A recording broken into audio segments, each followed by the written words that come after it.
जय हिंद एवरीवन। जितना लोग इंडियन आर्मी पेपर की तैयारी कर रहे हो तो इस क्लास से आप लोगों को काफ़ी ज़्यादा मदद मिलने वाली है। देखो, मेरा इंडियन आर्मी का पेपर निकल चुका है, आप सभी लोगों को पता होगा। और हमारे बहुत सारे दोस्तों का इंडियन आर्मी का पेपर निकला था, वो लोग दौड़ भी निकाल चुके थे और मेडिकल भी फिट थे, तो फाइनली वो लोग सिलेक्शन ले चुके हैं। और जितना लोग भी प्रेजेंट टाइम में तैयारी कर रहे हो ना, तो बहुत अच्छे समय से आप लोग तैयारी कर रहे हो।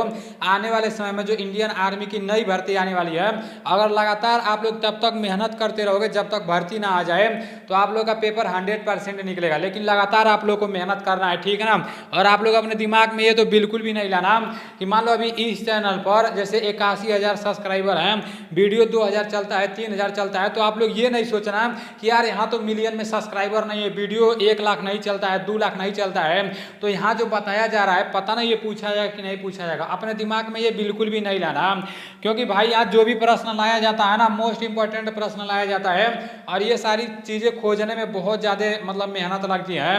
मतलब जैसे बहुत परफेक्ट प्रश्न लाया जाता है। आप लोगों को पता होगा 10 सितंबर को पेपर हुआ, तो उसमें भी हमारा पढ़ाया हुआ बहुत सारा प्रश्न मिला था। बस 26 से 27 क्लास कराए थे और कम से कम 25 प्रश्न मिला था और सारी चीज़ें मैं आप लोगों को लाइव दिखाया भी था। तो मिला जुला कर मैं आप लोगों से यही कहना चाहता हूं कि आप लोग ईमानदारी पूर्वक से जो कुछ भी यहाँ पर बताया जा रहा है उसको ध्यान से देखो और पढ़ाई करते रहो। और जितने लोग मैथ में एकदम कमजोर हो, मैथ बिल्कुल भी नहीं आता है, तो बीसू सर का मैथ का क्लास करना बिल्कुल भी नहीं भूलना, क्योंकि वो ज़्यादा कुछ जैसे ज़्यादा बोलते नहीं, ज़्यादा ऐसा नहीं है कि एक चैप्टर को कम से कम 10 क्लास में कराएंगे, 15 क्लास में कराएंगे, बहुत सारी चीज़ें लिखवाएंगे, ऐसा वो नहीं करते हैं, ठीक है ना। वो एक चैप्टर सिर्फ 2-3 क्लास कराते हैं और एकदम जो मतलब पूछा जाता है ना उसी से रिलेटेड प्रश्न बनाते हैं। तो उनका पूरा मैथ का क्लास आप लोगों को प्ले लिस्ट में मिल जाएगा, एकदम चैप्टर वाइज मिलेगा। एक चैप्टर जब समाप्त हो जाएगा तो दूसरा चैप्टर मिलेगा, दूसरा चैप्टर समाप्त हो जाएगा तो तीसरा चैप्टर मिलेगा। तो इस तरह से पूरा चैप्टर वाइज मैथ का क्लास मिल जाएगा प्ले लिस्ट में। प्ले लिस्ट का लिंक मैं डिस्क्रिप्शन में दे दूंगा, वहां से जाकर आप लोग जैसे पूरा मैथ का क्लास भी आप लोग कर लेना, ठीक है ना। और चलते हैं, ये पूरा का पूरा एक प्रैक्टिस सेट रहने वाला है। आज के इस वीडियो में टोटल 50 प्रश्न लिए गए हैं। 15 प्रश्न सामान्य ज्ञान के रहने वाले हैं और 15 प्रश्न सामान्य विज्ञान के रहने वाले हैं, 15 प्रश्न गणित के रहने वाले हैं और 5 प्रश्न रीजनिंग के रहने वाले हैं। तो 50 प्रश्न समाप्त होने के बाद लास्ट में ईमानदारी पूर्वक से कमेंट करके बताना कि आपका कितना प्रश्न सही हुआ है। और हमारे कुछ साथी बोल रहे थे कि एएनडीसी एप्लीकेशन कब आ रहा है, एएनडीसी एप्लीकेशन के बारे में कुछ बताओ। एएनडीसी का फुल फॉर्म होता है नीलेश डिफेंस करियर, और इस चैनल का नाम आप ही लोग रखे हो। तो भाई अभी एप्लीकेशन मतलब 10-15 दिन जो भी लगेगा मैं आप लोग को बता दूंगा, ठीक है ना। वहाँ पर आप लोगों को टेस्ट देखने को मिल जाएंगे, ये जो कुछ भी पढ़ाया जा रहा है और सारा पीडीएफ सब वहाँ पर मिल जाएगा, ठीक है ना। तो आप लोग का पेपर निकल जाएगा, बस मेहनत करते रहो। पेपर निकलवाने की जिम्मेदारी हमारी है और लगातार बने रहने की जिम्मेदारी आप लोगों की है। चलते हैं अपने प्रश्न की तरफ। पहला प्रश्न है कि पंचतंत्र के रचयिता कौन है? कालिदास, वेद व्यास, विष्णु शर्मा और बाणभट्ट। इसका राइट आंसर विष्णु शर्मा हो जाएगा। पंचतंत्र के रचयिता कौन है? पंचतंत्र के रचयिता विष्णु शर्मा है, ठीक है ना। ये प्रश्न इंडियन आर्मी के पेपर का तो छोड़ो, ये प्रश्न उसमें भी पूछा था, जो बीएसएफ ट्रेडमैन का पेपर हुआ था उसमें भी ये प्रश्न पूछा था कि पंचतंत्र के रचयिता कौन है, तो विष्णु शर्मा है, ठीक है ना। नेक्स्ट प्रश्न है कि विश्व योग दिवस 2023 पर राष्ट्रीय सम्मेलन कहाँ हुआ था? विश्व योग दिवस 2023 पर राष्ट्रीय सम्मेलन कहाँ हुआ था? करंट अफेयर्स का प्रश्न है। इंडियन आर्मी का जो पेपर कराया जाएगा ना, करंट अफेयर्स का प्रश्न बहुत ज़्यादा पूछा जाएगा। एक साथी हैं अर्पित यादव, एक भाई हैं विकास भाई, तो ये लोग हमेशा लगातार मतलब जो जितना भी क्वेश्चन करते हैं ना, ये लोग हमारे व्हाट्सएप पर भी मैसेज करते हैं आज मेरा इतना प्रश्न सही हुआ है। तो इन लोगों के जुनून को मैं सलाम करता हूँ और ये लोग 100% फौजी बनेंगे। जिस जुनून के साथ ये लोग तैयारी कर रहे हैं वही जुनून देखकर मैं बता रहा हूँ, ठीक है ना। तो विश्व योग दिवस 2023 पर राष्ट्रीय सम्मेलन कहाँ हुआ था? मध्य प्रदेश, देहरादून, हिमाचल प्रदेश और सूरत है। इसका राइट आंसर देहरादून हो जाएगा, ठीक है ना। विश्व योग दिवस 2023 पर राष्ट्रीय सम्मेलन देहरादून में हुआ था। और योग दिवस कब मनाया जाता है? तो 21 जून को योग दिवस मनाया जाता है, ठीक है ना। ये भी आप लोग को पता होना चाहिए। नेक्स्ट प्रश्न है, सेना में सर्जन से पैरा कमांडो बनने वाली पहली महिला सैन्य अधिकारी कौन बनी है? करंट अफेयर्स का प्रश्न है, ठीक है ना। सेना में सर्जन से पैरा कमांडो बनने वाली पहली महिला सैन्य अधिकारी अधिकारी कौन बनी है? गीता राणा, पायल छाबड़ा, अनीता सिंह, इनमें से कोई नहीं। इसका राइट आंसर पायल छाबड़ा हो जाएगा। पायल छाबड़ा इज राइट आंसर। सेना में सर्जन से पैरा कमांडो बनने वाली महिला सैन्य अधिकारी कौन बनी है? तो ये पायल छाबड़ा हो जाएगा, ठीक है ना। नेक्स्ट प्रश्न है डिगबोई तेल शोधक कारखाना कहाँ स्थित है? डिगबोई तेल शोधक कारखाना कहाँ स्थित है? बिहार, असम, त्रिपुरा और नागालैंड। इसका राइट आंसर असम हो जाएगा। डिगबोई तेल शोधक कारखाना कहाँ स्थित है? तो ये असम में है, ठीक है ना। Assam is right answer. Next प्रश्न है कि भारत में भाषा के आधार पर गठित राज्य कौन सा है? भारत में भाषा के आधार पर गठित राज्य कौन सा है? राजस्थान, महाराष्ट्र, गोवा और आंध्र प्रदेश। इसका राइट आंसर आंध्र प्रदेश हो जाएगा। Andhra Pradesh is right answer. Next प्रश्न है लुधियाना शहर किस नदी के किनारे स्थित है? गंगा, सतलज, साबरमती और गोमती। इसका राइट आंसर सतलज हो जाएगा। Sutlej is right answer. Ludhiana शहर किस नदी के किनारे स्थित है? तो लुधियाना शहर सतलज नदी के किनारे स्थित है। नेक्स्ट प्रश्न है प्रसिद्ध पानीपत का मैदान किस राज्य में है? देहरादून, उत्तर प्रदेश, चौरी चौरा और हरियाणा। इसका राइट आंसर हरियाणा हो जाएगा। Haryana is right answer. जो पानीपत का युद्ध हुआ था ना, मतलब वो कहां पर है, वो मैदान कहां पर है? तो वो हरियाणा में है, ठीक है ना। पानीपत का प्रथम युद्ध 1526 ईस्वी में हुआ था। पानीपत का द्वितीय युद्ध 1556 ईस्वी में हुआ था और पानीपत का तृतीय युद्ध 1761 ईस्वी में हुआ था। किसके किसके बीच हुआ था ये भी आप लोगों को पता होना चाहिए, ठीक है ना। नेक्स्ट प्रश्न की तरफ चलते हैं। नेक्स्ट प्रश्न है कि भारत में केसर का सर्वाधिक उत्पादन कहाँ होता है? जम्मू कश्मीर, उत्तराखंड, मध्य प्रदेश, इनमें से कोई नहीं। इसका राइट आंसर जम्मू कश्मीर हो जाएगा। भारत में केसर का उत्पादन सर्वाधिक उत्पादन कहाँ होता है? तो जम्मू कश्मीर में होता है, ठीक है ना। प्रश्न है ऋग्वेद में सबसे पुराना देवता कौन है? वेद से एक प्रश्न पूछा जाता है। वेद कितने होते हैं? तो वेद 4 होते हैं, ठीक है ना। कितने वेद होते हैं? 4 वेद होते हैं। कौन कौन से होते हैं? ऋग्वेद होते हैं, यजुर्वेद होते हैं, अर्थवेद होते हैं और सामवेद होते हैं। तो ये आप लोगों को पता होना चाहिए। अगर पूछ देगा कि सबसे पुराना वेद कौन सा है, तो सबसे पुराना वेद ऋग्वेद है, ठीक है ना।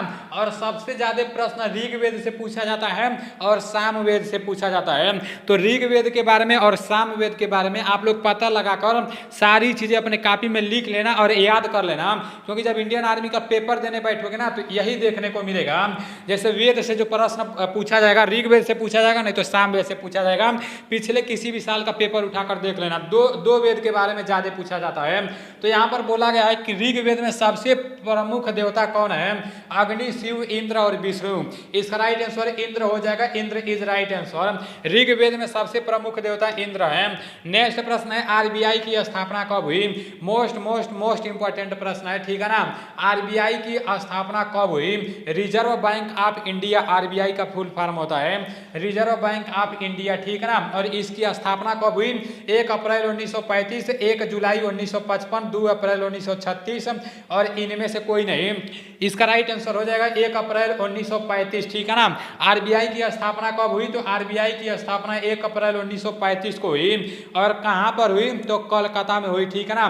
प्रेजेंट टाइम में आरबीआई के गवर्नर कौन है? तो शक्तिकांत दास जी हैं। ध्यान से सुनना और वीडियो स्टॉप करके ये सारी चीजें अपने कॉपी में लिख लेना, ठीक है ना। आरबीआई का फुल फॉर्म होता है रिजर्व बैंक ऑफ इंडिया और आरबीआई के गवर्नर कौन है? शक्तिकांत दास जी हैं, ठीक है ना। और आरबीआई का मुख्यालय कहां पर है? मुंबई में है, ठीक है ना। तो ये सारी चीजें आप लोग को पता होना चाहिए। आरबीआई की स्थापना 1 अप्रैल 1935 को हुई। निम्न में से नीला ग्रह किसे कहा जाता है? मंगल, पृथ्वी, शुक्र और इनमें से कोई नहीं। इसका राइट आंसर पृथ्वी हो जाएगा। पृथ्वी इज राइट आंसर। पृथ्वी को नीला ग्रह के नाम से जाना जाता है और मंगल को लाल ग्रह के नाम से जाना जाता है। लाल ग्रह के नाम से किसे जाना जाता है? मंगल को जाना जाता है, ठीक है ना। और शुक्र को भोर का तारा, शाम का तारा ऐसे जाना जाता है, ठीक है ना। और पृथ्वी की जुड़वा बहन भी कहा जाता है। वंदे मातरम पहली बार भारतीय राष्ट्रीय कांग्रेस का किस अधिवेशन यहाँ पर में रहेगा, ठीक है ना। किस अधिवेशन में गाया गया था? आपके सामने 4 ऑप्शन है 1886, 1892, 1896 और 1904 है। इसका राइट आंसर 1896 हो जाएगा। 1896 is right answer. Vande Mataram पहली बार भारतीय राष्ट्रीय कांग्रेस के किस अधिवेशन अधिवेशन में गाया गया था, तो 1996 हो जाएगा, ठीक है ना। नेक्स्ट प्रश्न है, अक्षरधाम मंदिर किस राज्य में स्थित है? उत्तराखंड, गुजरात, महाराष्ट्र, इनमें से कोई नहीं। इसका राइट आंसर गुजरात हो जाएगा, Gujarat is right answer. Akshardham मंदिर किस राज्य में स्थित है? तो गुजरात में स्थित है। नेक्स्ट प्रश्न है, विश्व का सबसे छोटा महासागर कौन सा है? हिंद महासागर, प्रशांत महासागर, आर्कटिक महासागर, इनमें से कोई नहीं। इसका राइट आंसर आर्कटिक महासागर हो जाएगा। पूरे विश्व का सबसे छोटा महासागर कौन सा है? तो पूरे विश्व का सबसे छोटा महासागर आर्कटिक महासागर है। और सबसे बड़ा महासागर कौन सा है? तो सबसे बड़ा महासागर प्रशांत महासागर है, ठीक है ना। ये आप लोगों को पता होना चाहिए। अभी सामान्य ज्ञान के 15 प्रश्न समाप्त हो चुके हैं। अब सामान्य विज्ञान का 15 प्रश्न देख लेते हैं। दूध किस प्रकार का कोलाइडी विलयन है? एरोसाल, पायस, फार्म और साल है। इसका राइट आंसर एरोसाल हो जाएगा, एरोसाल इज राइट आंसर। दूध किस प्रकार का कोलाइडी विलयन है? तो एरोसाल हो जाएगा। अम्लीयता व क्षारीयता का पता किससे लगाया जाता है? अम्लीयता व क्षारीयता का पता किससे लगाया जाता है? लैक्टोमीटर, बैरोमीटर, पीएच स्केल और अल्टीमीटर। इसका राइट आंसर पीएच स्केल हो जाएगा। अम्लीयता व क्षारीयता का पता किससे लगाया जाता है? तो पीएच स्केल से लगाया जाता है। नेक्स्ट प्रश्न है, सोडा पानी बनाते समय किस गैस का प्रयोग होता है? Sulphur, carbon dioxide, carbon monoxide और कार्बन है। इसका राइट आंसर कार्बन डाइऑक्साइड हो जाएगा, carbon dioxide is right answer. Next प्रश्न है, इनमें से कौन सा प्रदूषक नहीं है? प्रदूषक नहीं है SO2, CO और CO2, N2O। इसका राइट आंसर N2O हो जाएगा, N2O is right answer. Next प्रश्न है कि आलू पौधे का होता है, आलू पौधे का क्या होता है? इस बार इंडियन आर्मी के पेपर में प्रश्न पूछा गया था। जड़, तना, फूल और फल। इसका राइट आंसर तना हो जाएगा, तना इज राइट आंसर। आलू पौधे का क्या होता है? कौन सा भाग होता है? तो तना होता है, ठीक है ना।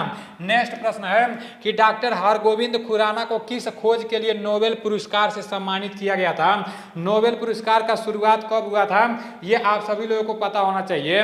और नोबेल पुरस्कार का जैसे मतलब कितने क्षेत्रों में दिया जाता है, ये भी आप लोगों को पता होना चाहिए, ठीक है ना। तो वो सारी चीजें मैं एक चैप्टर में आप लोगों को कराऊंगा। अभी उसका अच्छे से मैं स्टडी कर रहा हूँ। जैसे ही पूरा स्टडी समाप्त हो जाएगा तो जितना भी इंपॉर्टेंट पॉइंट है जो इंडियन आर्मी के पेपर में पूछे जाते हैं वही मैं आप लोगों को बताऊंगा, ठीक है ना। तो डॉक्टर हरगोविंद खुराना को किस खोज के लिए नोबेल पुरस्कार से सम्मानित किया गया था? आनुवांशिक कूट, परमाणु क्रमांक, परमाणु भार और इनमें से कोई नहीं। इसका राइट आंसर आनुवांशिक कूट हो जाएगा, आनुवांशिक कूट इज राइट आंसर। नेक्स्ट प्रश्न की तरफ चलते हैं। पानी किस तापमान पर उबलता है? 100 degree Celsius, 180 degree Celsius, 37 degree Celsius और नॉट, इनमें से कोई नहीं। इसका राइट आंसर 100 डिग्री सेल्सियस हो जाएगा, 100 degree Celsius is right answer. Next प्रश्न है कि इंसुलिन हार्मोन का निर्माण कहाँ होता है? अग्नाशय, पित्ताशय, फेफड़े, अस्थिमज्जा। इसका राइट आंसर अग्नाशय हो जाएगा, अग्नाशय is right answer. Insulin hormone का निर्माण कहाँ पर होता है? तो अग्नाशय में होता है। नेक्स्ट प्रश्न है, प्रकाश संश्लेषण में अधिकतम होता है? प्रकाश संश्लेषण में अधिकतम क्या होता है? नीले प्रकाश, श्वेत प्रकाश, बैगनी और लाल प्रकाश। इसका राइट आंसर लाल प्रकाश हो जाएगा, लाल प्रकाश इज राइट आंसर। नेक्स्ट प्रश्न की तरफ चलते हैं। नेक्स्ट प्रश्न है, निम्न में से कौन सा ऊतक घाव भरने में सहायक होता है? मोस्ट इंपोर्टेंट प्रश्न है, निम्न में से कौन सा ऊतक घाव भरने में सहायक होता है? पेशीय ऊतक, संयोजी ऊतक और एपिथीलियम ऊतक, तंत्रिका ऊतक। इसका राइट आंसर हो जाएगा एपिथीलियम ऊतक, epithelium is right answer. Next प्रश्न है, श्वसन किस प्रकार की अभिक्रिया है? श्वसन किस प्रकार की अभिक्रिया है? ऊष्माक्षेपी, ऊष्माशोषी, अपघटन और संयोजक है।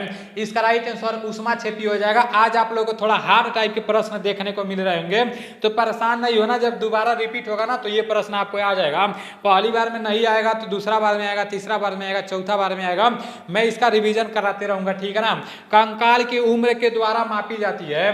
कंकाल की उम्र किसके द्वारा मापी जाती है? Chlorine denting, uranium denting, carbon denting और सभी। इसका राइट आंसर कार्बन डेंटिंग हो जाएगा, carbon denting is right answer.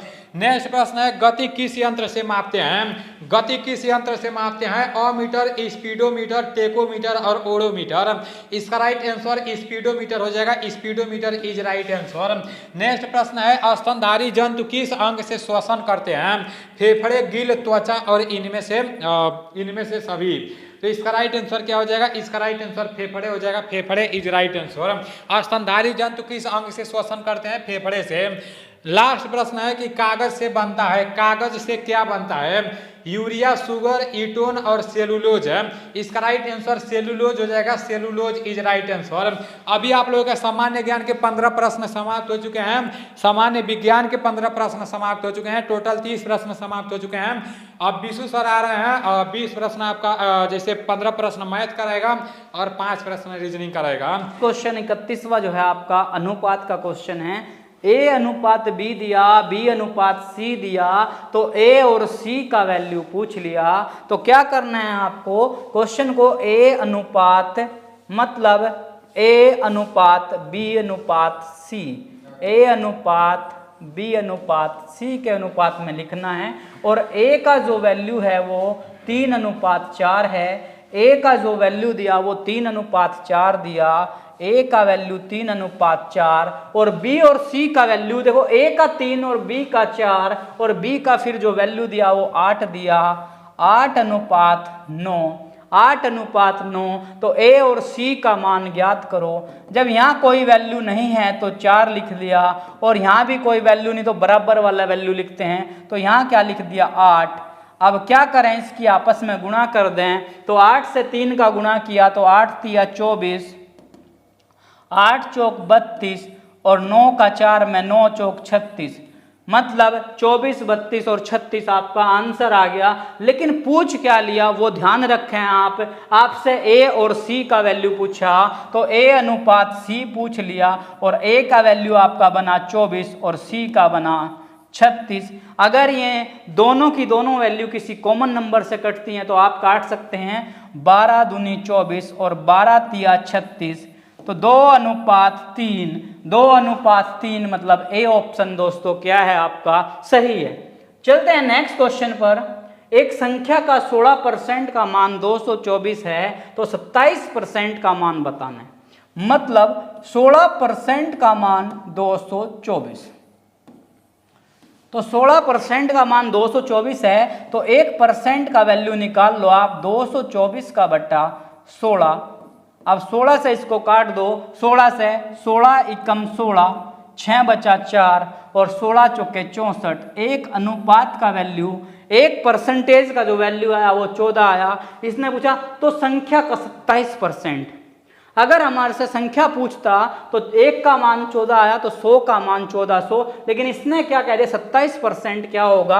1% का 14, तो 27% का वैल्यू 14 गुणा 27, 14 गुणा 27। तो 14 का 7 में 14 सत्ते 98 का 8 हासिल 9, 14 दूनी 28 और 9 37, 378। और 378 क्या बना आपका?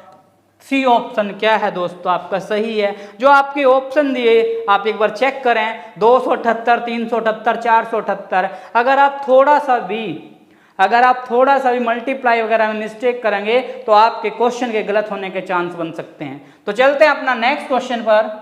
नंबर 33 क्या कह रहा है? एक वर्त का व्यास, वर्त की परिधि दे दी। परिधि मतलब एक वर्त दे दिया। वर्त मतलब एक गोल आकृति और इसका क्या दे दिया? यहाँ से यहाँ तक की वैल्यू को क्या बोलते हैं? आर। आर का मतलब त्रिज्या। इसने कहा परिधि दे दी और व्यास पूछ लिया। परिधि दे दी किसकी? वर्त की। परिधि दे दिया आपको किसकी? वर्त की। और वर्त की परिधि दे दी 44 सेंटीमीटर, 44 सेंटीमीटर। और वर्त की जो परिधि का सूत्र होता है वो होता है कितना? 2 पाई आर। वर्त की परिधि का सूत्र होता है 2 पाई आर और बराबर 44 सेंटीमीटर। और 2 गुणा पाई का मान होता है 22/7 और गुणा आर बराबर 44। अब यहाँ से आप एक क्वेश्चन का आंसर देंगे कमेंट में कि पाई का मान रेडियन में कितना होता है। पाई का मान मोस्ट इंपोर्टेंट बात, और आप कमेंट में आंसर देंगे। और पाई का मान दशमलव में कितना होता है? मतलब आपको कमेंट में आंसर देना है इसका। पाई का मान रेडियन में कितना होता है, पाई का मान दशमलव में कितना होता है, बटे की फॉर्म में पाई का मान 22/7 होता है और r बराबर 44। ये 7 नीचे है इधर, भाग में तो इधर गया गुणा में, और 2 गुणा 22 इधर आ गया, 2 गुणा 22।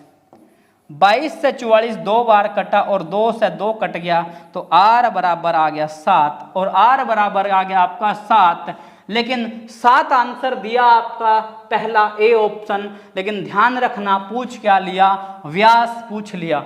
भाई जो आज के ऑप्शन है बड़े अटपटे से हैं, जो आपको आंसर आना चाहिए वो मिलेगा आपका, लेकिन वो थोड़ा सा हट के पूछ लिया कुछ क्वेश्चन, ध्यान रखना। त्रिज्या 7 दी, आर को बोलते हैं त्रिज्या, और त्रिज्या दे दी 7, तो पूछ क्या लिया, व्यास। व्यास बराबर होता है, व्यास बराबर होता है 2 × त्रिज्या, 2 गुणा त्रिज्या। अगर त्रिज्या 7 है तो 2 गुणा 7, 7 दूनी 14, 14 आपका आंसर। तो बी आंसर क्या है दोस्तों आपका सही है।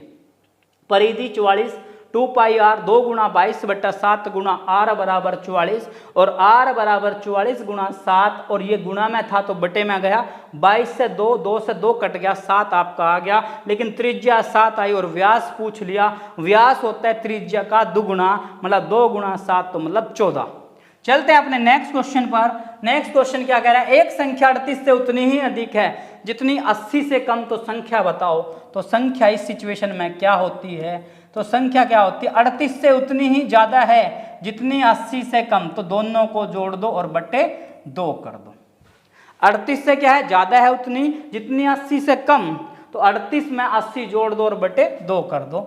तो 8, 8 और 3 11, 118 का बटा 2, और 2 पंजे 10, 1 8, 2 9 18, तो 59, 59 मतलब बी ऑप्शन क्या है दोस्तों आपका सही है। नेक्स्ट चलते हैं इस तरह का क्वेश्चन पर। ए एक काम को 4 दिन में, बी उसी काम को, भाई जो ए है वो एक काम को 4 दिन में कर रहा है, बी उसी काम को 6 दिन में, और सी उसी काम को 12 दिन में।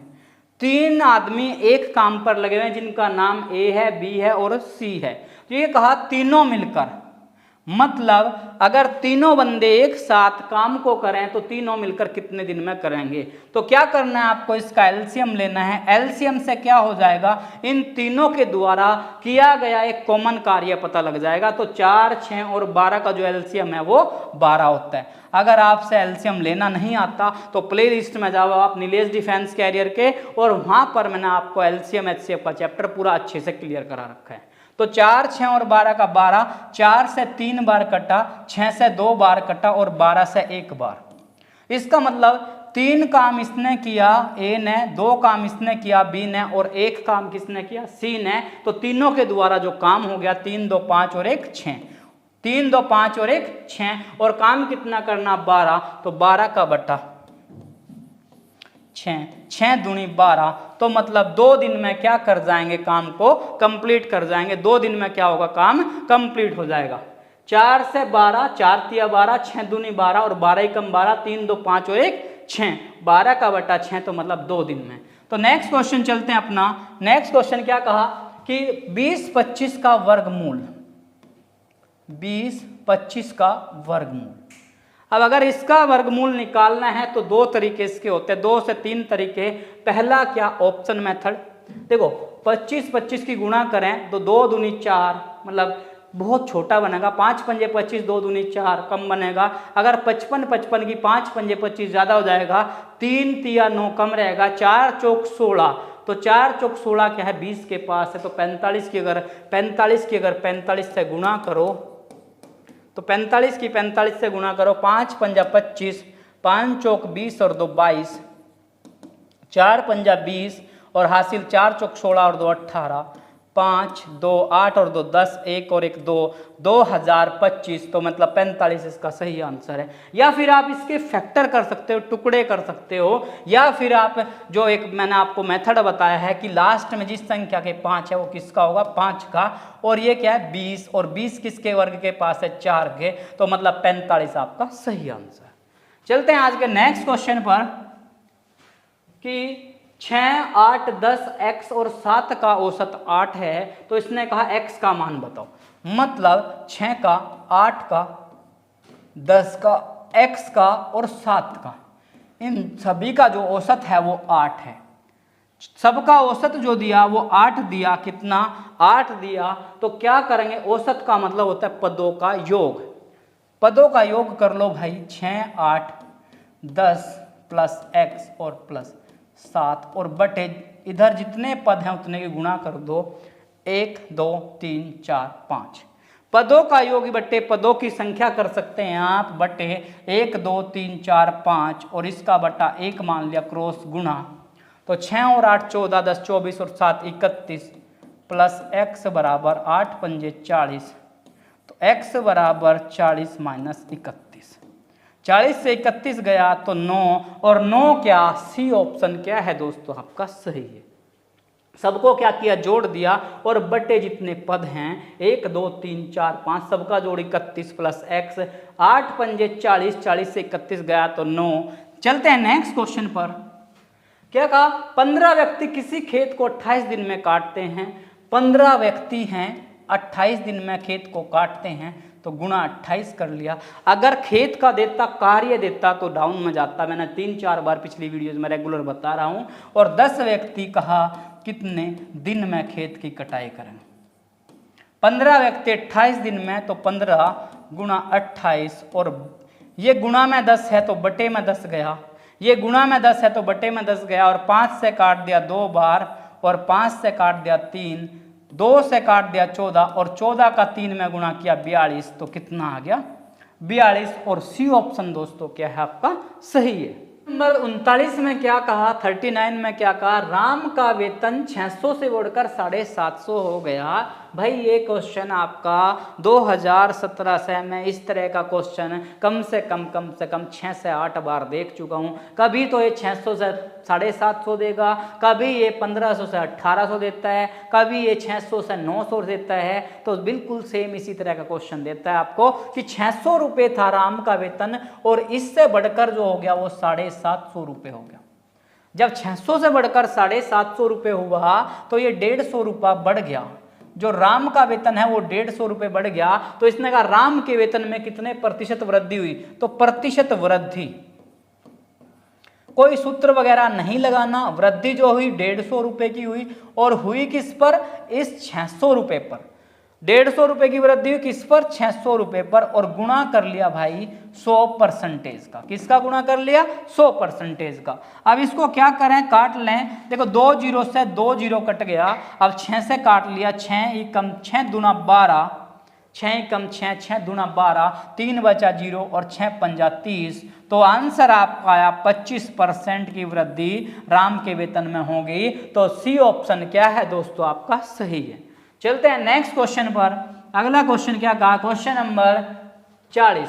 फिर इसी तरह का क्वेश्चन दिया, लेकिन ये किस में दिया, ध्यान रखें, साधारण मिश्र धन मतलब साधारण ब्याज का क्वेश्चन दिया कि कितने वर्ष में 400 रुपये का 5% वार्षिक दर से साधारण मिश्र धन 480 रुपये होता है। मतलब भाई मैंने किसी से ब्याज पे पैसा लिया 400 रुपये, 400 रुपये क्या होगा, मूलधन हो गया, और जब मैं इसको देने गया तो 480 रुपये दिए। अच्छा लिए कितना, 400, जब देने गया तो 480 दिया। अब खुद आप चेक कर सकते हैं कि ज़्यादा दिया या कम दिया। मतलब 400 से 480 दिया तो 80 रुपये मैंने उसको बढ़ा कर दिए। और 80 रुपये क्यों बढ़ाए, क्योंकि ये मैंने क्या दिया, ब्याज दिया। डिपेंड है आपके ऊपर, आप सूत्र लगाना है, बेसिक मेथड से समझना है। जो मेथड आपने प्रतिशत में किया सेम उसमें भी यही मेथड करो। मुझे 80 रुपये मिल गए, किस पर मिले, इस 400 रुपये पर, और गुणा 100। ये तो भाई हमने प्रतिशत में भी किया, लेकिन इसमें चेंजिंग क्या हुआ, इसमें दर भी दिया। तो दर कहाँ जागी, बट्टे में जागी। और 2 जीरो से 2 जीरो कट गया, 4 से ये कट गया 20 बार, 4 दूना 8 जीरो, 5 से कट गया 4 बार, तो कितना आ गया भाई 4 वर्ष। तो ऑप्शन सी क्या है दोस्तों आपका सही है। ऑप्शन सी क्या है दोस्तों आपका सही है। 400 से 480, तो ब्याज 80 का किस पर, 400 पर गुणा 100, और बटे में कितना 5, 2 जीरो से 2 जीरो कट, तो 5 4 से 20 और 5 से 4 बार। चलते हैं नेक्स्ट क्वेश्चन पर। एक वर्ग का क्षेत्रफल, वर्ग दे दिया भाई। वर्ग क्या होता है, एक ऐसी आकृति एक ऐसी आकृति जिसकी चारों भुजा समान होते हैं, तो क्षेत्रफल दिया 144 वर्ग मीटर। एक वर्ग का क्षेत्रफल दिया 144 वर्ग मीटर और क्षेत्रफल का सूत्र होता है भुजा का स्क्वायर बराबर 144। वर्ग का क्षेत्रफल, किसका वर्ग का क्षेत्रफल होता है भुजा का स्क्वायर बराबर 144 और भुजा बराबर हो गया, भुजा बराबर अंडर रूट, ये स्क्वायर हटा तो इधर अंडर रूट गया 144 और 144 किसका होता है 12 का, 144 किसका 12 का। अब 12 का दे दिया और 12 तो आंसर भी है इसमें, ध्यान रखें 12 आंसर भी दिया। आज मैंने ऑप्शन इसी तरह के दिए, लेकिन पूछ क्या लिया क्वेश्चन को, एकदम से ये मत सोचो कि हमारा आंसर आ गया। क्वेश्चन में पूछ लिया परिमाप, और परिमाप भाई परिमाप सूत्र भी होता है इसका, या परिमाप चारों भुजाओं का योग, मतलब ये 12 आ गई हमारी, तो ये भी क्या 12 और ये भी क्या 12 और ये भी क्या 12। और परिमाप होता है 4 गुना भुजा, और कुछ बच्चे इस क्वेश्चन में उलझ जाएंगे, 4 गुना 12 मतलब 12 को आंसर देके चले जाएंगे, तो 4 गुना 12 और 12 का 4 से गुणा किया 48 मीटर। 48 मीटर मतलब डी ऑप्शन दोस्तों आपका क्या है सही है। चलते हैं नेक्स्ट क्वेश्चन पर। नेक्स्ट क्वेश्चन क्या कहा, एक 42वां क्वेश्चन, एक मेज को 1034 रुपए में बेचने पर 10% का लाभ होता है। मैंने आपको बताया था किसी भी वस्तु को बेचने पर भाई अगर कोई क्वेश्चन नहीं समझ आता तो उसका बेसिक थ्योरी पढ़ें, और बेसिक थ्योरी आपको प्ले लिस्ट में मिल जाएगी। किसका, ये चैप्टर का क्वेश्चन है आपका लाभ हानि का, तो लाभ हानि का पूरा चैप्टर पढ़ लें, आपको बिल्कुल क्लियर समझ में आ जाएगी। लेकिन 1034 में बेचने पर क्या हुआ, 10% का लाभ हुआ, और किसी भी वस्तु को अगर बेचते हैं तो लाभ और हानि डाउन साइड जाती है, तो गुणा 100 का बट्टा 110। भाई 0 से 0 कट गया, 11 से 11 999 होते हैं, 4 बचा 4 और 11 चौक 44 और 94 का 10 में गुणा तो 940, और 940 क्या हुआ दोस्तों आपका बी ऑप्शन क्या हुआ आपका सही हुआ। चलते हैं नेक्स्ट क्वेश्चन पर। 20,000 रुपए का 10% की दर से 2 वर्ष का चक्रवृद्धि ब्याज बताओ। देखो मूलधन इसका मतलब हो गया, मूलधन को पी बोलते हैं मतलब प्रिंसिपल, और हो गया कितना 20,000 रुपये। दर दिया जो 10% और समय जो दिया वो दिया 2 वर्ष, समय जो दिया वो दिया 2 वर्ष, और हमारा जो क्वेश्चन शुरू होता है वो शुरू होगा किससे, दर से। कौन सा मेथड, रेशियो मेथड से आप क्वेश्चन सोल्व कर लेंगे। जो दर दिया वो 10% दिया। अब जब 10% को क्या किया फ्रैक्शन में बदला तो 10 और परसेंटेज हटाया तो बटे में क्या गया 100। जब 10 परसेंटेज हटाया तो बटे में क्या गया 100। 0 से 0 कट गया तो 1/10। इसका मतलब 10 क्या हो गया, 10 हो गया मूलधन और 1 क्या हो गया ब्याज। 1 क्या हो गया ब्याज, 10 क्या हो गया मूलधन और 1 क्या हो गया ब्याज, और मूलधन अनुपात, ये रेशियो वाला मेथड से करेंगे, मूलधन अनुपात मिश्र धन। यानी कि मैंने आपसे पैसा जो लिया वो 10 रुपये लिया और देना आपको पड़ गया 1 रुपया ब्याज के साथ 11 रुपये देने पड़ गए। दोबारा देखें 10% था, 10 को चेंज किया 10/100, 0 से 0 1/10, तो मूलधन 10 और ब्याज 1, मूलधन 10 और ब्याज जब 1 मिला तो 11 हुए। कितने साल, तो 2 साल, और 2 साल है तो 2 बरिस अनुपात को कर लेंगे। अगर ये 3 साल होता तो 3 बरिस अनुपात को करते, और 10 का 10 में गुणा किया 100 और अनुपात 11 का 11 में गुणा किया 121। यहां तक क्वेश्चन समझ में आया। आप पूछ क्या लिया, चक्रवृद्धि ब्याज पूछ लिया। अब देखो हमारा मूलधन आया 100 और इसके अनुसार 20,000 है, तो 100 का वैल्यू 20,000, तो 1 का वैल्यू 20,000 का बटा 100, 2 0 कट गई, 1 का वैल्यू 200 आ गया। इसने पूछ क्या लिया, ब्याज पूछ लिया। अब 100 और 21 121 में जो डिफरेंस आया वो कितने का 21 का, और यही क्या हुआ ब्याज हुआ, यही क्या हुआ ब्याज। और 1 अनुपात का वैल्यू 200 और ब्याज पर 21 वैल्यू है, तो ब्याज बराबर 2 गुणा 21 गुणा ब्याज बराबर 21 गुणा 200, तो 2 जीरो और 21 दूना 42, 4200 रुपये क्या आ गया आपका दोस्तों, सी आंसर क्या आ गया आपका, सही आ गया। भाई लिखने में तो बहुत बड़ा सा दिख रहा है, लेकिन अगर क्वेश्चन को बेसिक में समझे तो कोई बड़ी प्रॉब्लम नहीं है। प्रिंसिपल 20,000, दर 10%, समय 2 वर्ष, तो 10%, 10/100, 1/10, मतलब मूलधन 10 रुपए है और 1 का ब्याज मिल गया 10 रुपये, 11 हो गए, 10 रुपये 11 हो गए, 2 बार इसलिए लिखा क्योंकि 2 साल दिया, 10 का 10 में गुणा 100, 11 का 11, 121, 100 रुपये से मतलब 100 यूनिट से 121 हुआ तो 21 मिला, 21 ब्याज का मिला।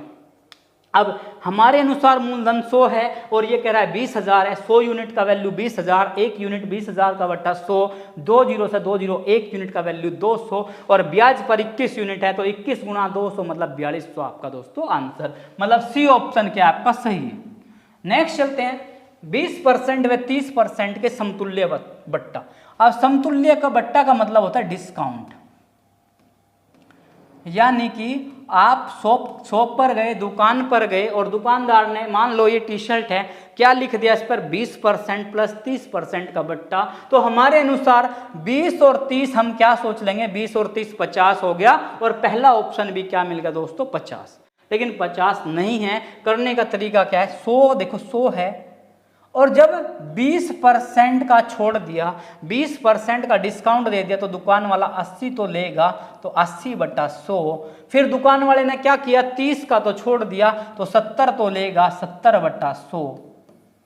अब क्या होगा, 0 से 0 काट लो भाई, 2 और 2 4, 1 2 3 4 और 8 7 56, फिर 56 भी मैंने ऑप्शन में दिया, 8 7 56, 56 भी ऑप्शन में, बहुत से बच्चे यहीं पे गलती कर जाएंगे भाई। 100 रुपये में से जब 56 क्या किया उसने ले लिया तो छोड़ कितना दिया, 100 में से माइनस कर दो 56, तो कितना 10 में से 6 गया 4, 9 में से 5 गया 4, मतलब 44% का डिस्काउंट। तो डिस्काउंट दिया उसने, दो बट्टा दिया उसने 44% का दिया। देखो 100 80, 20 छोड़े तो 80, 30 छोड़े तो 70, 2 और 2 4 जीरो कट गया, 4 जीरो क्या होगा कट गया, 8 7 56, भाई 56 रुपये तो लेगा वो, किस में से 100 में से, जब 100 से 56 लेगा तो 44 का छोड़ दिया। नेक्स्ट चलते हैं क्वेश्चन पर, वह छोटी से छोटी संख्या ज्ञात कीजिए। जब भी क्वेश्चन में लिखा हुआ है छोटी से छोटी संख्या 15, 25 और 30 से विभाजित हो जाए, जब भी छोटी से छोटी संख्या कहता है तो क्या निकालेंगे आप, लेस से निकाल लेंगे, 15, 25 और 30।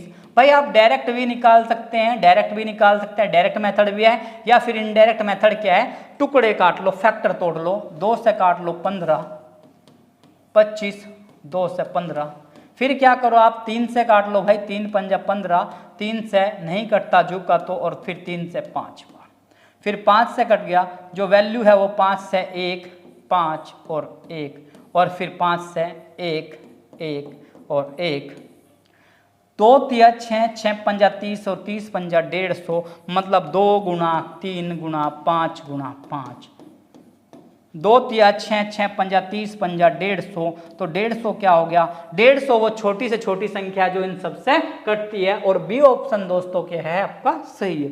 ये थे मैथ्स के वो 15 क्वेश्चन जो बार बार रिपीटेड आपके एग्जाम में होते हैं। अब चलते हैं अपने रीजनिंग के 5 क्वेश्चन पर। क्वेश्चन नंबर 46, क्या दिया, ए दिया, सी दिया, एफ दिया, जे दिया, फिर नेक्स्ट पूछ लिया। भाई पहले जो सीरीज का क्वेश्चन बनता था वो 1 2 3 4 5 इस तरह बनता था, लेकिन अब थोड़ा सा चेंजिंग आ गया पिछले 1-2 सालों से। अब अल्फाबेट के अनुसार सीरीज देता है। अब आपको करना क्या है, कल मैंने वीडियो बनाई थी, आपको समझा था उसमें कि ए किस क्रम पर है, सी किस क्रम पर है, वो आपको क्रम याद करने पड़ेंगे। जो ए है वो आपका 1 नंबर पर है, 1। अब देखो आसान पड़ जाएगी आपकी सीरीज, 1 पर, ये 3 पर एफ, 6 पर एच, 10 पर ए कितने पर, 1 पर, सी कितने पर, अल्फाबेट के अनुसार सी 3 पर है, फिर 6 पर, एफ 6 पर और जे 10 पर। देखो 1 से 3 गया, 2 बढ़ा, 3 बढ़ा, 4 बढ़े तो 5 बढ़ा 2, और 10 में 5 बढ़ा तो 15, और 15 पर जो वर्ड्स है ई जे ओ मतलब ओ, 15 पर कौन सा अक्षर है आपका ओ, और ओ ए ऑप्शन क्या है दोस्तों आपका सही है। तो 47 जो क्वेश्चन है वो सीरीज का बहुत अच्छा सा क्वेश्चन, मतलब 3 से 7 गया, 7 से 16, 16 से फिर डैश दे दिया, स्पेस दे दिया 74 और 153। तो सीरीज में क्या दिया देखो, 3 से 7 दिया, 7 से 16 दिया और फिर इसके बाद क्वेश्चन मार्क, फिर दिया 74 और फिर दिया 153, 153। तो क्या कहा, सीरीज को सोल्व करना है। भाई देखो यहाँ से चेक करें सीरीज क्या चल रही है, बढ़ती हुई चल रही है और बढ़ती हुई क्या है, एक पर्टिकुलर क्रम में नहीं है। तो देखो 3 से आप चेक कर लें, 7 गया भाई, 3 का दुगुना किया 6 और 1 जोड़ दिया तो 7 बना। फिर क्या किया, 7 का दुगुना किया और 2 जोड़ दिया, 7 का दुगुना 14 और 2 जोड़ा तो 16 आ गया। अब फिर आगे चेक कर सकते हैं इसी पैटर्न पर, 16 का दुगुना करो, 16 का दुगुना 32 और 3 जोड़ दिया, 32 में 3 जोड़ा तो मिला आपको 35। अगर यहाँ मैं 35 लिख दूं, अगर मैं यहाँ 35 लिख दूं तो अगले पैटर्न पे भी आप चेक कर लो, 35 मतलब बी ऑप्शन। अगर अगले पैटर्न पे भी हम चेक करते हैं और वेरीफाई कर रहे हैं तो हमारा आंसर क्या है, यही सही है। अब देखो 35 का दुगुना करो और 4 जोड़ दो, 35 का दुगुना 70 और 4 जोड़ा 74। अब फिर क्या करो, 74 का दुगुना करो और 5 जोड़ दो, 74 का दुगुना 148 और 5 जोड़ा तो 153। तो ये क्या कर रहा है, एक पैटर्न को फॉलो कर रहा है, मतलब 1 जुड़ा, 2 जुड़ा, 3 जुड़ा, 4 जुड़ा, 5 जुड़ा, एक पूरे के पूरे पैटर्न को फॉलो कर रहा है। तो आपका दोस्तों बी ऑप्शन क्या है, आपका सही है। चलते हैं नेक्स्ट क्वेश्चन पर। क्या कहा, फिश का कोड दिया FISH, फिश का कोड दिया EHRG। तो इसने कोड पूछ लिया जंगल का, JUNGLE।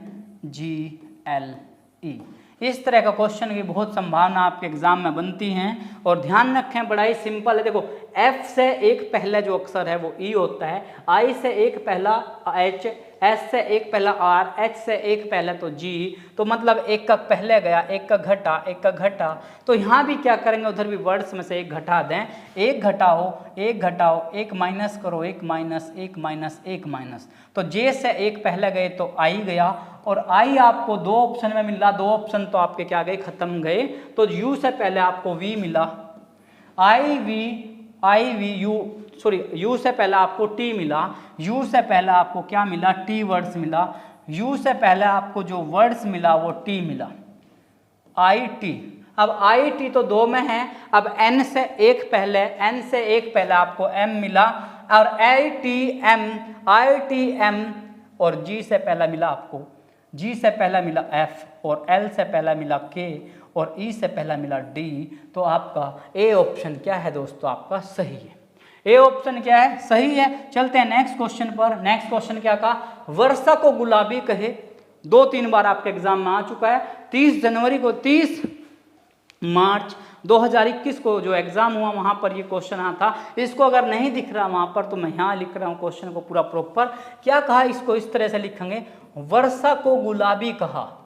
वर्षा को क्या कह दिया, गुलाबी बोल दिया भाई, वर्षा को गुलाबी बोल दिया, गुलाबी को बादल बोल दिया, गुलाबी को बादल बोल दिया और बादल को फिर इसने जल बोल दिया, बादल को क्या बोल दिया, जल बोल दिया, बादल को जल बोल दिया और जल को बोल दिया फूल, जल का कोड दिया फूल और फिर जल का कोड दिया आपको फूल, जल का कोड दिया फूल, जल का कोड दे दिया आपको फूल।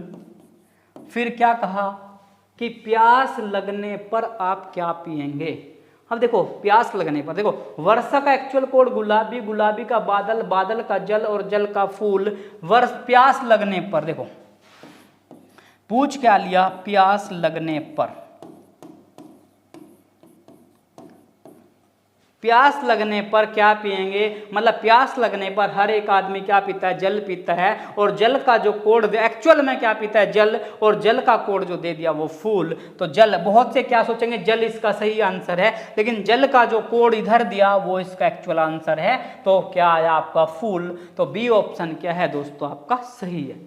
नेक्स्ट चलते हैं और लास्ट क्वेश्चन, मतलब क्या दिया, फ्रांस का दिया पेरिस, फ्रांस का दिया दोस्तों पेरिस और फिर पूछ लिया आपसे नामीबिया। नामीबिया फ्रांस संबंधित है, पेरिस है, मतलब फ्रांस की जो राजधानी है वो पेरिस है। और 50वां क्वेश्चन ये दोस्तों आपके लिए है। ये क्वेश्चन क्या है आप कमेंट में इसका आंसर देंगे। नामीबिया जो है एक अफ्रीका महाद्वीप का देश है और नामीबिया से भारत में एक स्थान पर जो मध्य प्रदेश है वहाँ पर चीते आए गए थे, जहाँ किसका पार्क का नाम है Kuno national park. Kuno national park से भारत में चीते आए थे और इसकी राजधानी आप मुझे कमेंट सेक्शन में फिल करोगे। तो ये था आपका लास्ट क्वेश्चन, इसका आप कमेंट में आंसर दें, फिर मैं लास्ट में आपको कल जो क्लास चलेगी उसमें इसका आंसर रिप्लाई करूंगा। इसी के साथ मिलते हैं दोस्तों नेक्स्ट वीडियो में। जय हिंद दोस्तों।